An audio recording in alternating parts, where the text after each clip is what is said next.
పోలవరం నిర్వాసితుల్ని పట్టించుకోవట్లేదంటూ సాక్షి ఒక పెద్ద కథనాన్ని ప్రొజెక్ట్ చేసుకొచ్చింది. పరిహారం పునరావాసం మీద పార్లమెంటరీ కమిటీ సీరియస్ అయింది. పునరావాసం కేవలం 22.66% అన్నది. భూమికి భూమి ఇవ్వకుండా నగదు ఎరవేశారు.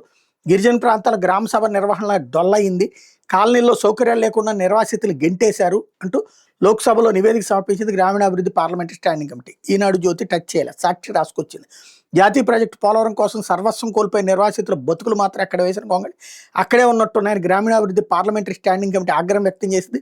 నిర్వాసితులకు న్యాయం చేయడం లేదని కమిటీ లోక్సభకు సమర్పించిన 24వ నివేదికలో తీవ్రస్థాయిలో మండిపడింది. గిరిజనులకు చట్ట ప్రకారం దక్కాల్సిన భూమికి భూమి హక్కును కాలరాస్తున్నారని, పునరావాస ప్యాకేజ్ R&R అమల్లో తీవ్రమైన లోపాలున్నాయని చెప్పింది.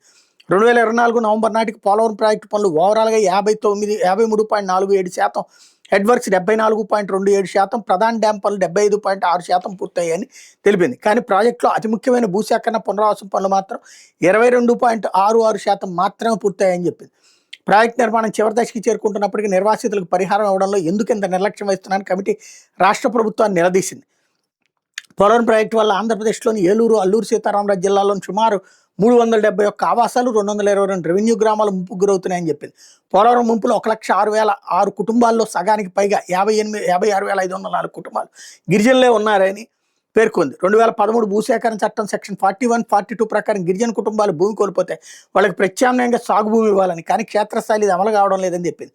తగిన భూమి దొరకలేదని సాగుతో గిరిజనులకు నచ్చజెప్పి నగదు పరిహారాన్ని అంటగడుతున్నాయని, ఇది స్వచ్ఛందంగా జరుగుతున్నట్టు కనిపించడం లేదని పేర్కొంది. గిరిజన ప్రాంతాల్లో భూసేకరణ ముందు గ్రామ సభల అనుమతి తప్పనిసరి అని తెలిపింది.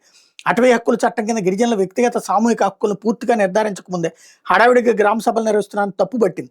పోడు భూములు సాగు చేసుకునే వారిని, భూమి లేని కూలీలను, మత్స్యకారుల్ని నిర్వాసితుల జాబితాలో చేర్చడంలో అధికారులు విఫలమయ్యారని ఎత్తి చూపెట్టింది. అలాగే చట్టంలోని సెక్షన్ 2630 ప్రకారం పరిహారం చెల్లించడంలో లోపాలు ఉన్నాయని కమిటీ నివేదికలో పేర్కొంది. భూమి విలువ నిర్ణయించేటప్పుడు పాత సర్కిల్ రేట్లనే ప్రామాణికంగా తీసుకుంటున్నారు. దీనివల్ల రైతులకు తీవ్ర అన్యాయం జరుగుతుందని చెప్పింది. కేవలం భూమి విలువనే కాకుండా అందులో ఉన్న ఆస్తుల విలువను పరిహారంలో సరిగ్గా లెక్కించడం లేదని, వస్తువులు కల్పించకుండా నిర్వాసితుల్ని తరలిస్తున్నారన్నటువంటి ఆగ్రహం వ్యక్తం చేసింది. అయితే ఇదే సందర్భంలో పోలవరం ప్రాజెక్టులో భాగంగా 448 కోట్లు నిర్మించిన డయాఫ్రమ్ వాల్ చంద్రబాబు ప్రభుత్వం హయాంలోనే కొట్టుకుపోయిందని ఉండవల్లి అరుణ్ కుమార్ తేల్చి చెప్పారు. గురువారం రాజమండ్రిలో ఆయన మీడియాతో మాట్లాడారు. పోలవరం ప్రాజెక్టుపై సందేహాలను నివృత్తి చేయాలన్నారు. గతంలో కట్టిన డయాఫ్రమ్ వాళ్ళు కొట్టుకుపోగా ప్రస్తుతం 990 కోట్లతో మళ్లీ కడుతున్నారు. చంద్రబాబులో కట్టిన ఈ నిర్మాణం వైఎస్ జగన్ అధికారంలోకి వచ్చిన అనంతరం వరదలకు కొట్టుకుపోయిందని గుర్తు చేశారు. వైఎస్ జగన్కి ఎట్లాంటి సంబంధం లేదన్నారు. గతంలో కట్టిన సంస్థ ఇప్పుడు కూడా డయాఫ్రమ్ వాళ్ళు కడుతుందన్నారు.